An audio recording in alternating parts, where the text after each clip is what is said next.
Muy buenos días, tardes, noches o madrugadas, yo soy JJ Ross y esto es Orgullo Fan. Hace apenas unos días hablamos de proyectos que nunca van a ver la luz, pero me guardé un hueco para hacer un vídeo exclusivo de un universo entero que jamás veremos en pantalla grande. Y es que hoy vamos a hablar del universo oscuro de Universal Pictures. Pero antes y como siempre, vamos a ponernos un poco en contexto porque si no, nada de esto tendría sentido. Las películas de monstruos forman parte intrínseca del estudio Universal desde su mera creación allá por los años 20. O sea, hace ya un siglo, señores. Sin embargo, su época dorada abarcaría casi 3 décadas, desde 1930 hasta mediados de la década de los 50, donde sencillamente pasaron de moda y ya daban más risa que miedo, la verdad, y tanto es así que eran el objeto de burla de la pareja cómica formada por Abbott y Costello.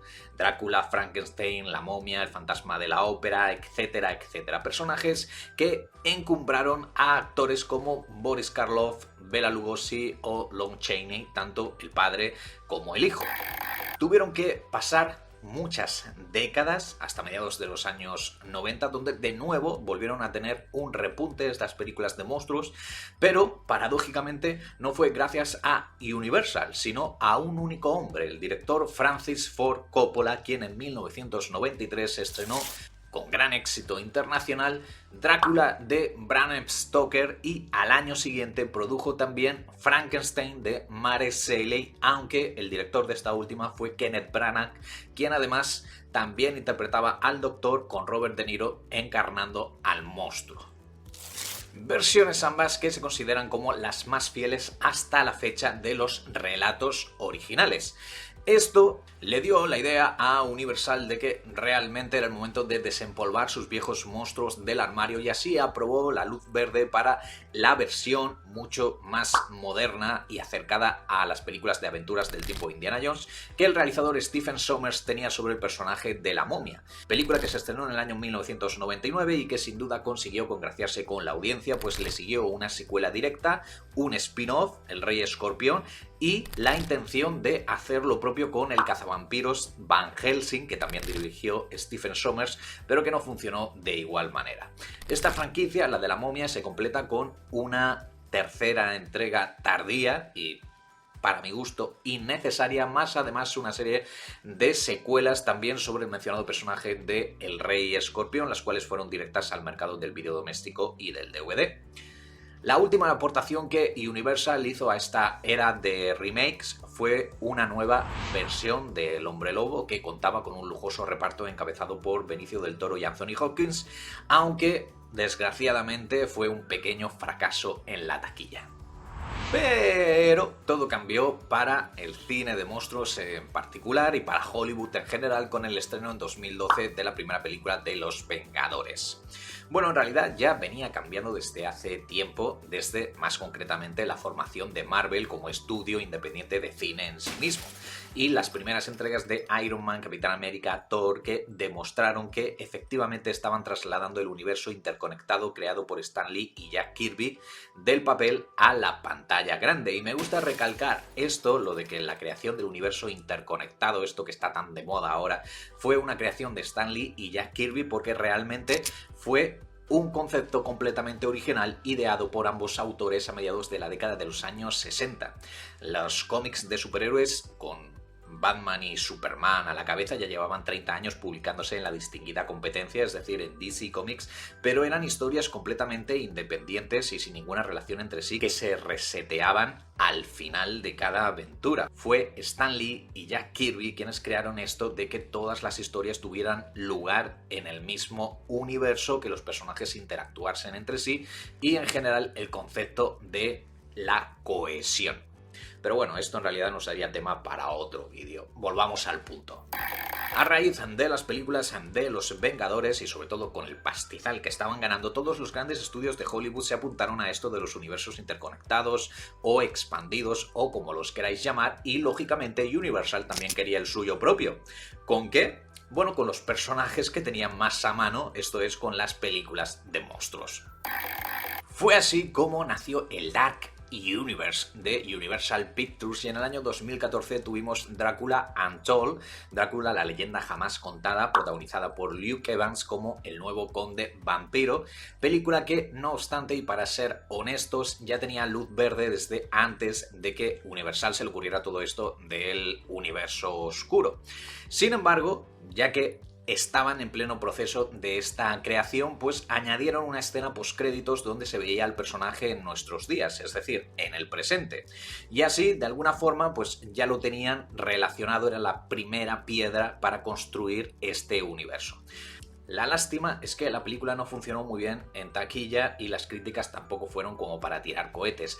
Así que, bueno, a pesar de que Evans había firmado para protagonizar más películas, pues esta película pasó a estar un poco en el limbo. Es decir, no iban a hacer más entregas de este nuevo Drácula, pero cuando necesitasen uno para su supergrupo de monstruos, pues ahí estaría Luke Evans.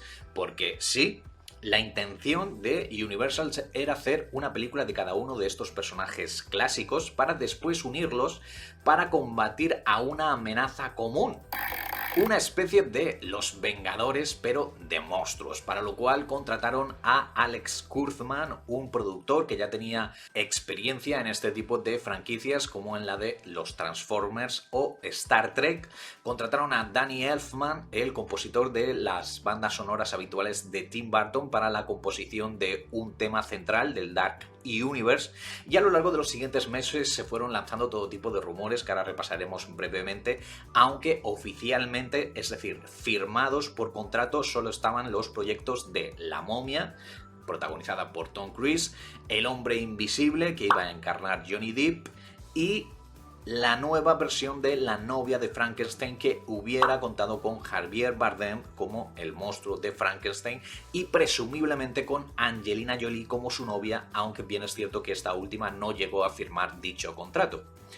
De todas estas películas, la que más me apena no haber visto es esta última, la de Frankenstein, no solamente por Javier Bardem, sino porque el director escogido iba a ser Bill Condon, quien años atrás había dirigido la muy recomendable Dioses y Monstruos, película centrada en James Whale, el director de la primera versión que se vio en pantalla de Frankenstein en el año 1931, con lo que hubiera sido muy gracioso ver cómo se cerraba este círculo.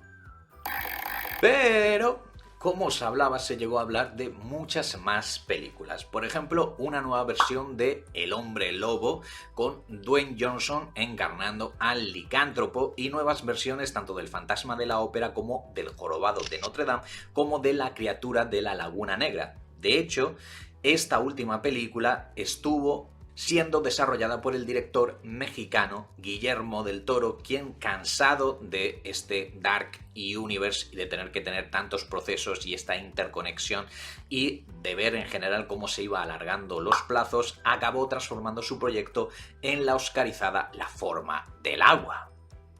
Además, en todas ellas aparecería Russell Crowe encarnando a un nuevo Dr. Jekyll y su versión oscura, Mr. Hyde, al frente de la misteriosa organización Prodigy, que de hecho también aparece en la película de La Momia de 2017, que fue la única que vimos en pantalla grande y que ejercería como una suerte de Samuel L. Jackson y Nick Furia y su organización de S.H.I.E.L.D. en el universo de películas de Marvel.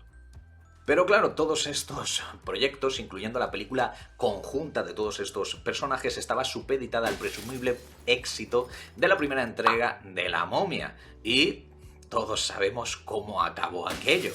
Así que, voilà, así es como se desaparece entero un universo entero. Aprende, Thanos. Así que, por si os interesa y si lo queréis saber, Universal ha vuelto a cambiar sus planes y actualmente sus planes para las películas de monstruos pasan por volver de nuevo a las películas independientes sin ninguna relación entre sí. De hecho, ya hemos visto la nueva versión sin Johnny Depp de El Hombre Invisible, que ha tenido bastante éxito, escrita y dirigida por Leigh Whannell. James Wan se va a encargar también de una nueva versión de Frankenstein, pero con un toque adolescente. Vamos, la historia va a presentar a un grupo de chicos que descubren que su vecino está creando un monstruo. Va a haber también una película centrada en Mr. Renfield, el lacayo de Drácula, que va a producir Robert Kirkman, el creador de los cómics de The Walking Dead. También va a haber nuevas versiones de Drácula y de la novia de Frankenstein sin ninguna relación con el proyecto mencionado de Bill Condon, ni con el de James Wan, ni con nada de nada. E incluso va a haber también un musical sobre monstruos.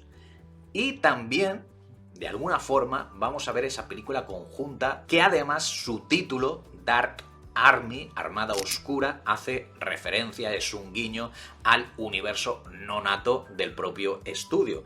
Aunque como el director va a ser Paul Feig, pues entendemos que esta película será en clave de comedia. Y sí, sé que lleváis tiempo, unos minutos, pensando, pero esto del grupo de monstruos no se había hecho ya. Pues algo de eso había en La Liga de los Hombres Extraordinarios, que es una película de 20th Century Fox, no de Universal, de Fox, estrenada en el año 2003 y que contaba en su reparto con Sean Connery. De hecho, fue la última película que vimos de este actor. Película que era una adaptación del cómic homónimo de Alan Moore y Kevin O'Neill y de la que, por cierto, también se está preparando un reboot, aunque lo cierto es que desde que salió esa noticia han pasado ya unos años y no hemos vuelto a saber absolutamente nada del tema. En fin, de todos estos proyectos seguiremos hablando, pero tendrá que ser en un nuevo vídeo porque este ya llega a su fin. Si te ha gustado, dale like, suscríbete, activa las notificaciones, comenta, comparte todas esas cosas que decimos los youtubers y yo regreso mañana mismo a este vuestro canal del que hoy me despido con un fanáticos saludos amigos, ¡chao!